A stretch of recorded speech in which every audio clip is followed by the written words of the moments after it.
Lemari sakmene iki gedhe niki didol apa ya payu to, Mas? Iya to iki pesenane lho iki. Ini iki wis pesenan malah. Pesenane Mbak Miati. Tak kira ki nek ngene iki kaya payu ngono lho maksudku ki. Payu wong iki tak dol. Oh, piro regane iki? 4.500.000. Ukurane? Ukurane 2 meter, dhuwure 1 meter 80. Jos tenan iki. Tenan, jaluke enek hijabe. Oh, kira hijab. Komplit. Jos. Hijabe. Sak komplit jalukane sik enek-enek wadah tas karo sepatu sing apik-apik. Oh, iya jan mening tenan iki. Sebelah kene jaluke sap-sapan tapi jaluk disekat ngene iki, Mas. Lah kene apa ngisor ke loro ke? Iki gua ada duit ya kene. Oh, laci. Komplit lho. Jos tenan iki. Sebelah kene jaluke full gantungan gamis. Wah, iki nggo gantungan jan porem tenan iki. Porem iki bane aja kleru lho Mas Abu yo. Apa? ACP. Oh, sing rayap tedas kae. Ora tedas, ya gila rayap. Oh iya.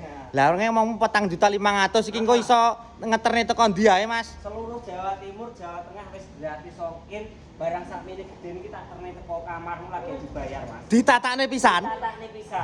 Gekno wedang perang kok. Yo dikene wedang. Oh iya. Pahit. Oke, info pemesanan piye iki, Bos? Bawahi bio profile Mas Kil lengkap Mas, mbok tulune wis terhubung karo. Oke, siap.